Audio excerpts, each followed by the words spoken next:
Hello, everyone. Welcome to Couchtalk. I'm thrilled to be here with you. This is Dr. Anna Cabeca for a intimate time and intimate conversation.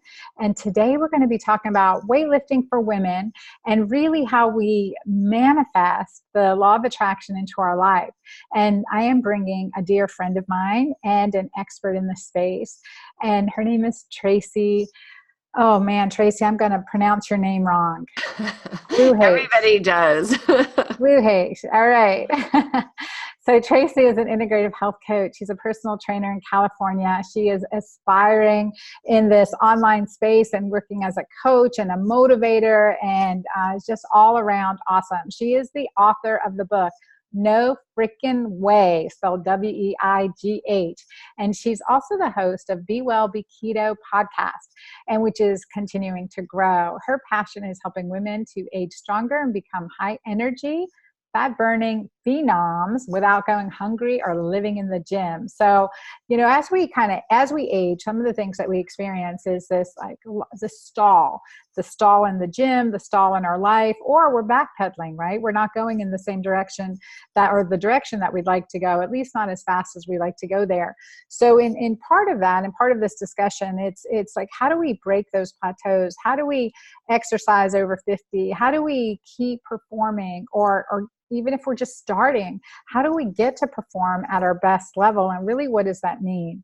And what should we be doing? And really, what shouldn't we be doing? And so we're going to talk about that today. And I'm excited to bring you here, Tracee, to talk with us about this. So how are you? Well, thank you. I'm fabulous. Super happy. Summer's my favorite season. So my husband even said, "Why are you in such a good mood this morning?" It's like, because it's a beautiful day. Well, that's the way it should be every day, right? The weather and the scale should not determine our mood. Absolutely, especially the stupid scale. We won't get started on that one. Well, tell us a little bit about your journey, how you've come to this point in your life, and why you wrote the book, No Freaking Way. Well, essentially, I was raised always striving for skinny. And my two best friends were skinny. My dad told my mom a long time ago when I was 10 years old that if she ever got fat again, he was leaving her, and he did. And so in my mind, in my child mind, I always equated skinny with love. And so I was always on this quest, but I wasn't I'm a curvy Italian girl, not some naturally skinny girl. So it was just this constant struggle and never finding true happiness. And it was just years and years and years and years. And then through the years, I saw my dad in his 50s have a triple bypass. I saw him have cancer 5 times. And I saw my mom struggle with depression and high cholesterol and, being on multiple medications. And now, fast forward, she has Alzheimer's, she's had Hashimoto's. I mean, it's just these 2 downhill struggles for both of my parents. And I decided quite a while ago that instead of focusing my attention on the number on the scale and be so obsessed with that I wanted to be obsessed with aging stronger instead of weaker, and using lifestyle choices instead of medications to be healthy. Mm-hmm. Mm-hmm.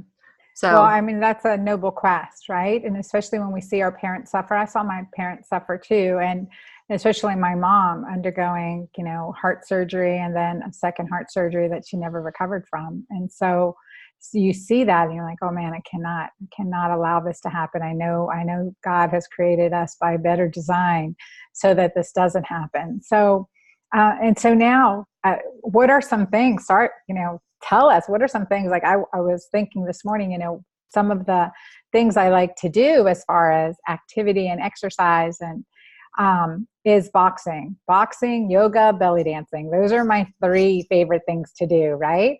And having the energy to do that, right? Important to have the energy to be able to go to the gym, but recognize that also, as much as I love those things, I never want to go to the gym.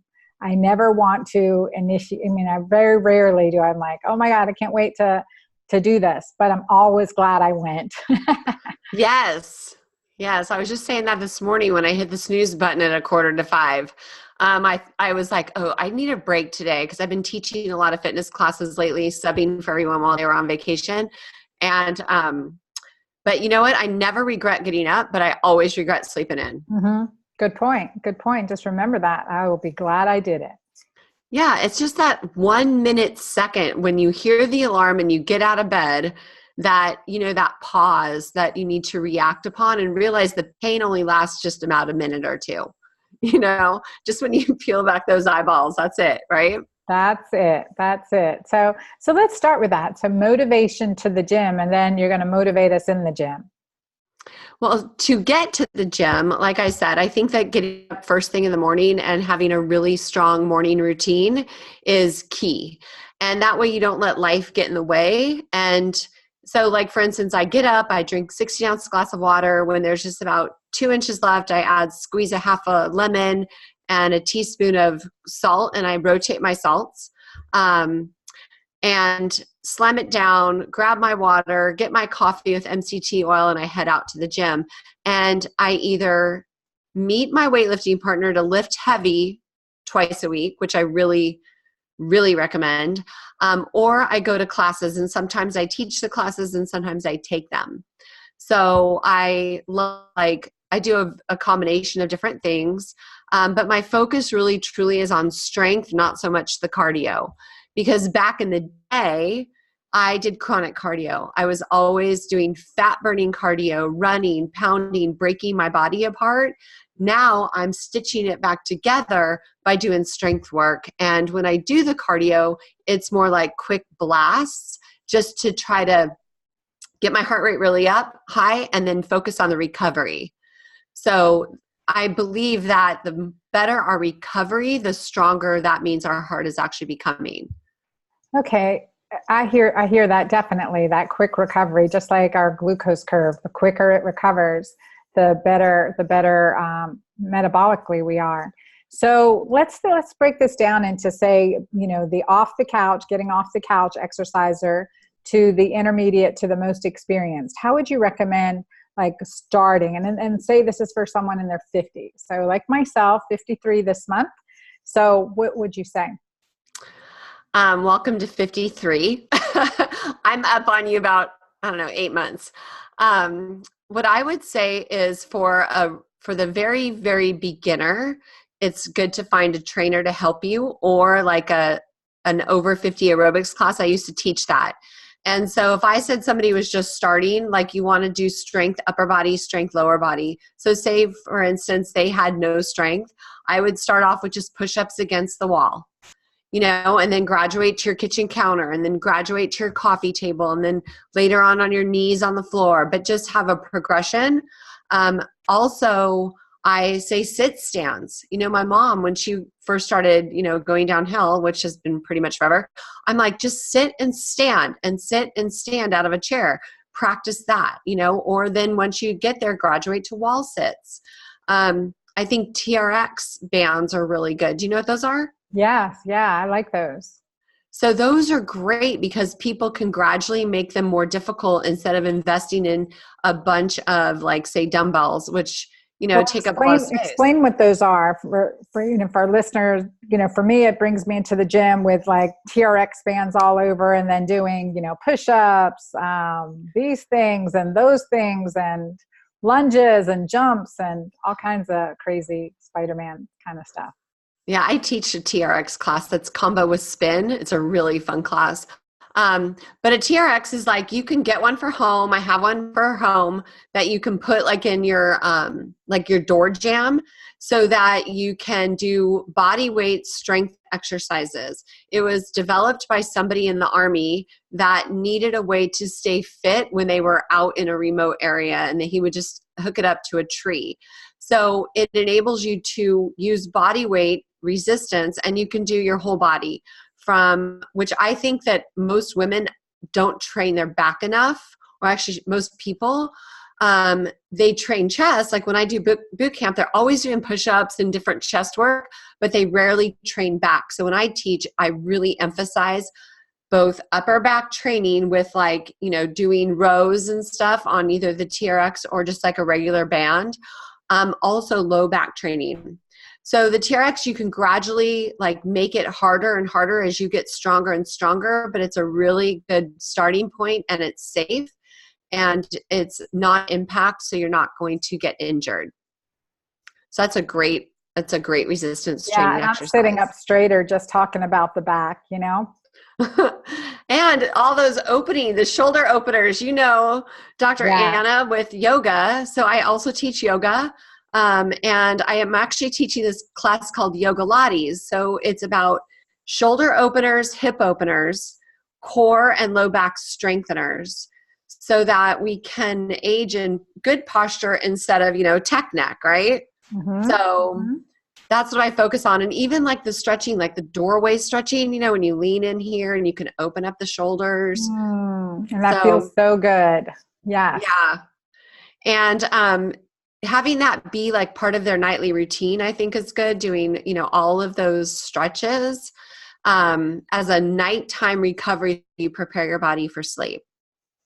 So, but hitting the gym and doing strength training to me is something that most women are intimidated by, and they feel like they look at all this stuff, all this equipment, and they don't know what to do. Mm-hmm. A lot of gyms will offer like an introductory, like, oh, we'll help you get set up on the machines, when you first join, which I think is helpful for a beginner. But I also think that that is a great place to start, but I think you're really going to make improvements with dumbbells.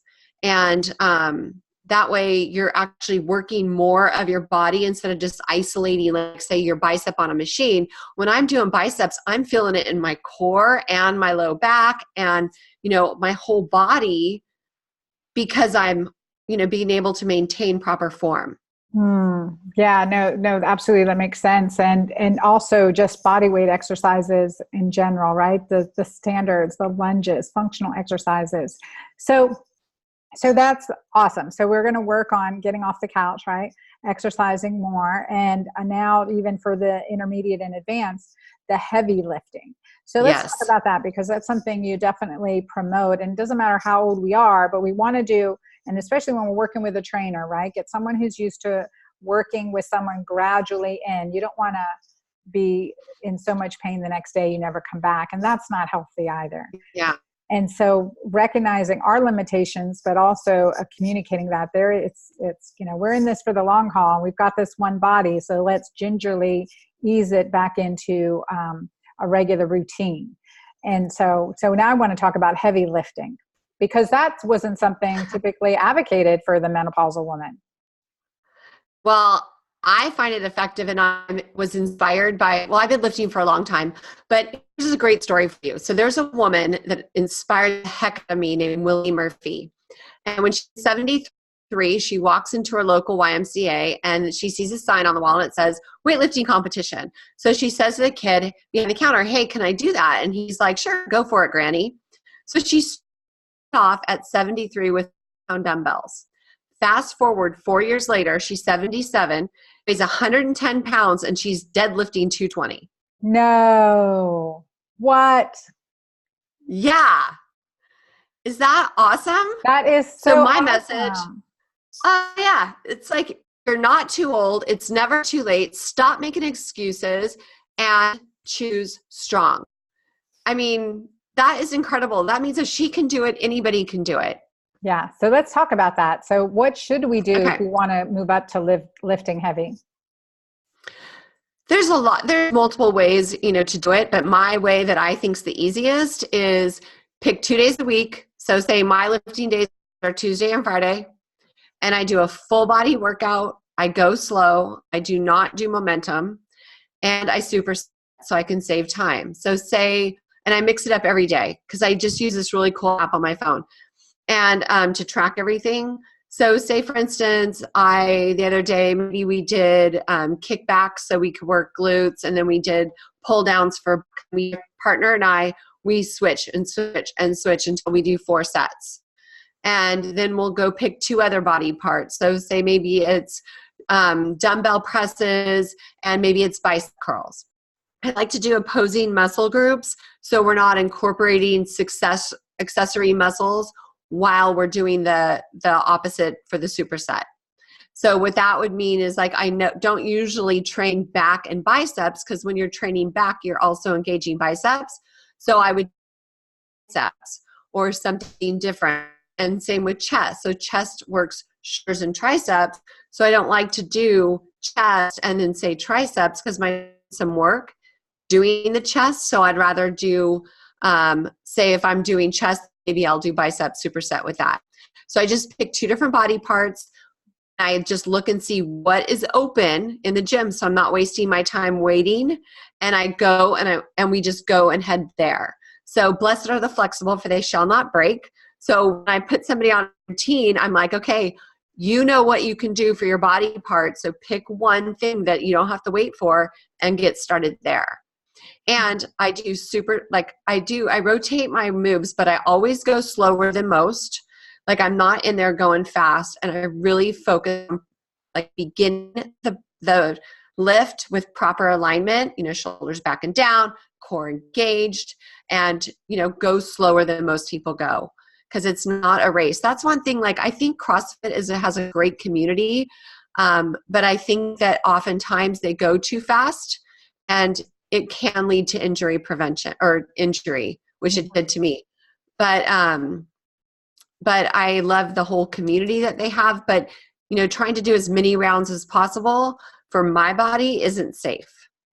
So, and it's harder to go slow. It is harder to go slow and also more efficient. When you want to work the maximum amount of muscle and get the maximum amount of tissue growth and repair. So Tracee, are you doing the 3 sets of 8 reps, or what's your philosophy on like how many repetitions do you do when you're, doing an exercise, and how heavy do you go on the weight? Well, it depends. So I don't plan, I'm going to do 8 of these. I listen to my body and do what my body can do that day. And I challenge myself. So if I look at my app and I say, okay, well, last time I lifted and I did this exercise, I did say 8 reps at whatever, 25 pounds. I'm going to say, okay, today I'm going to do 9. And I always set my goal to do either a little bit more reps or a little bit more weight every time. Sometimes I hit it, sometimes I don't. But my goal is to just keep getting stronger. And when I hit say if I can do 12, then I go up. So it's always just stretching my limits. And sometimes we reverse. And so if we do a normal set day, and then maybe like another time we'll do, I call it a super slow. So that is like an 8-second contraction and 8-second eccentric. Okay. So it would be like going up super slow and then releasing super slow. Does that make sense? Yeah. So with your contraction and extension, right? Yes. So for example, for lunges or squats.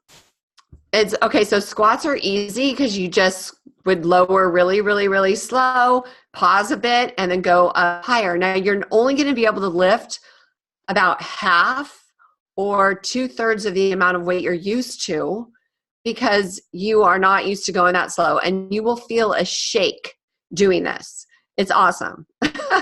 But you're not going to be able to lift the same weight. So when I track, I know if I'm doing super slow or just a regular set day.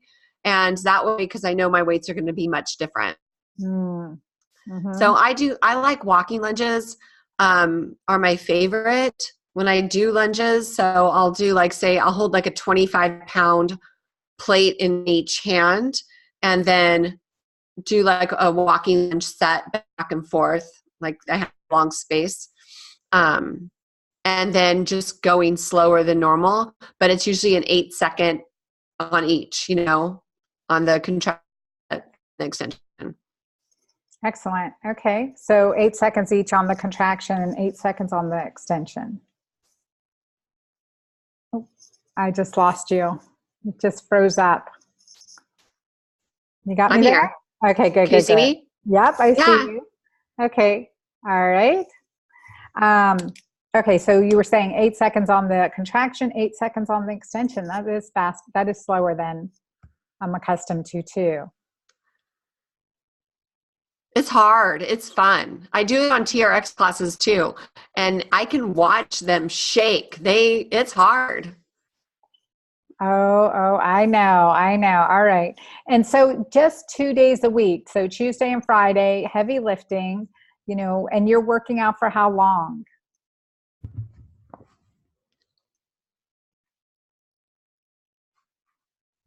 Oh, Tracee, on just Tuesday and Friday, heavy lifting, and you're working out for how long? About an hour. An hour. Okay. Yeah. And then I do cardio. I do boot camp on Monday. I teach a class on Wednesday that's spin and TRX. Thursday I do Pilates and boot camp. Saturday I do spin and like a cycle boot camp, and Sunday I rest.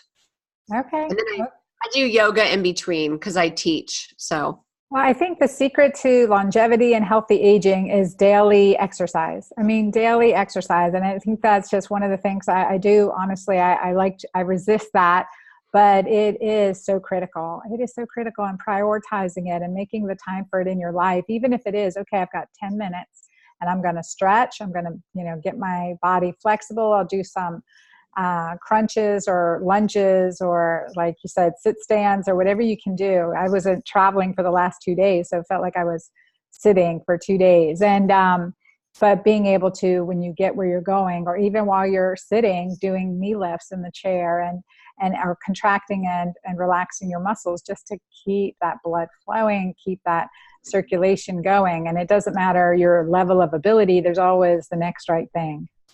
Oh, absolutely. And also getting outside and walking. I do that every evening. I have the buddy system works. I'm telling you, like, I meet a good friend. We walk my dogs every day for 2 miles in the country. It's beautiful, and super important to get outside and get some vitamin D.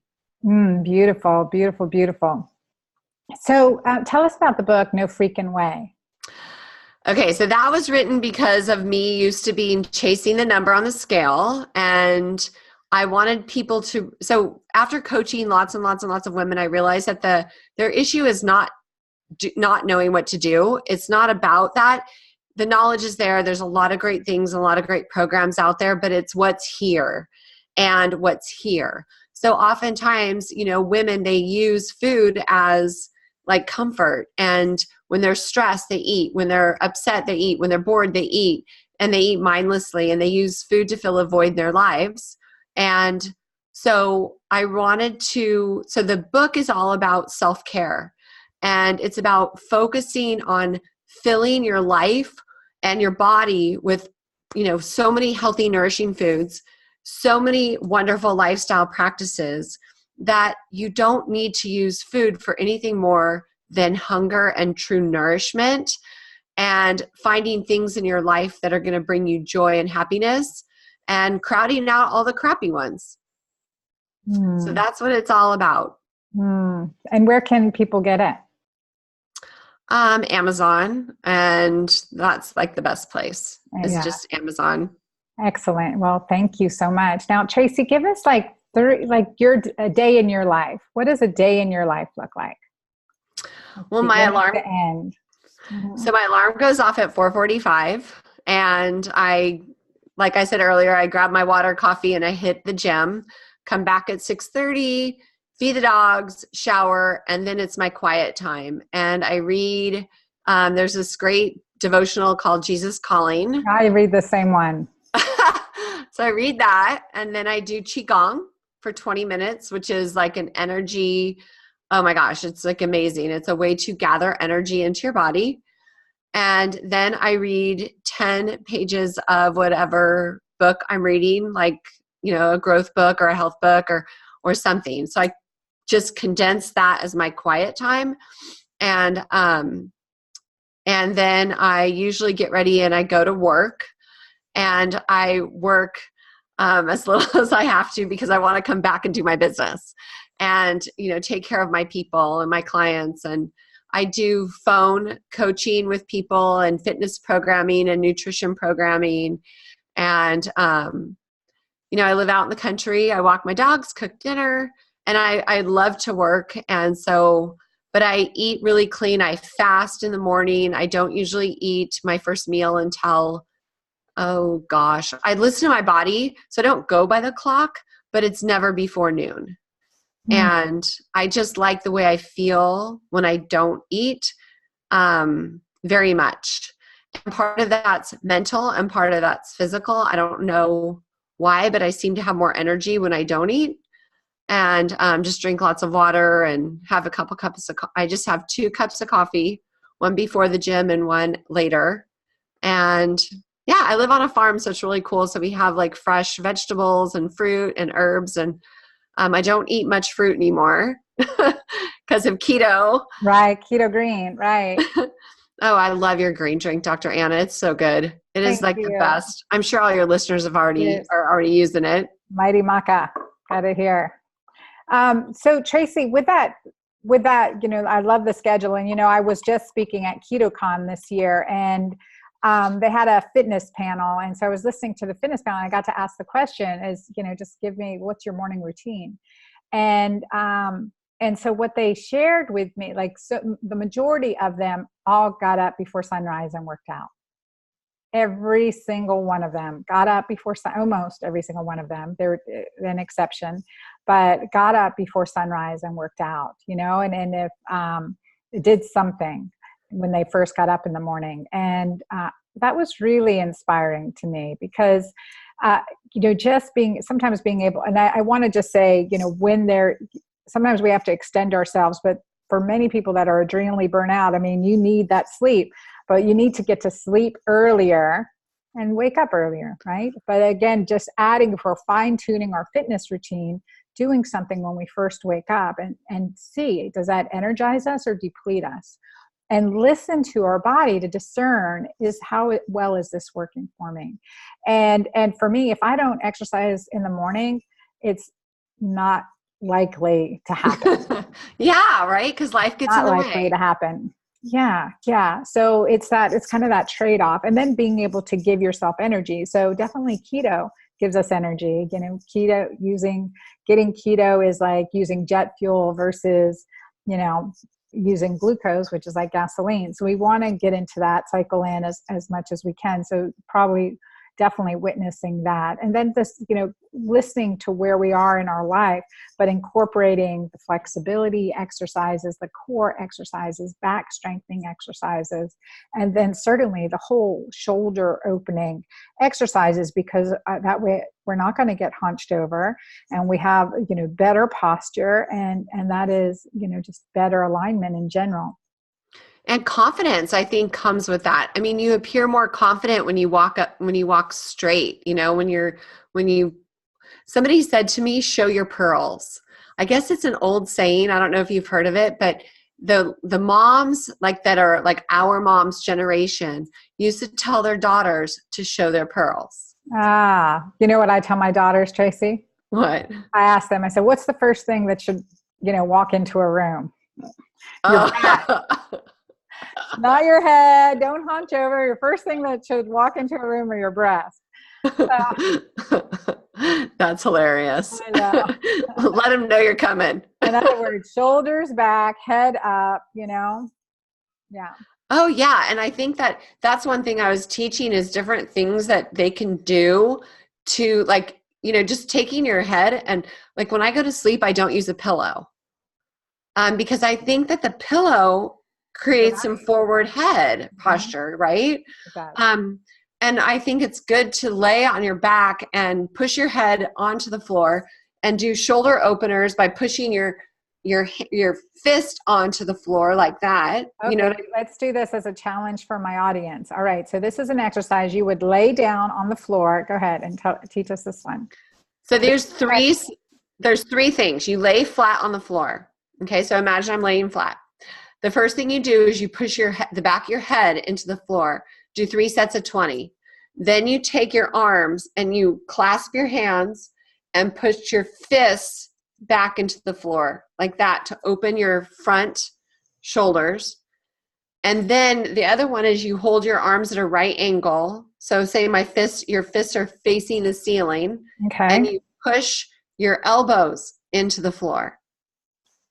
So you're strengthening your back, you're opening your chest and your front delts, and you're retraining your head to have a better alignment instead of forward head. And that's a really valuable exercise. I think that's a really valuable. I'm going to add that into my routine. I'll let you know how I'm doing. So for my audience, I want to, well, first of all, from my audience and myself, Tracee, I want to thank you for being here with us. Tell our audience how to get a hold of you. My blog is highenergygirl.com. So that's usually the best way. Everywhere on social, it's High Energy Girl. I am on Facebook primarily. I have a Facebook group, and I really just focus. My mission is to help women age stronger. And there's so many ways to do it that, that I can help you with. And I love Dr. Anna's Keto Green. So thank you so much for and your Julva. Oh my gosh, that stuff's magic.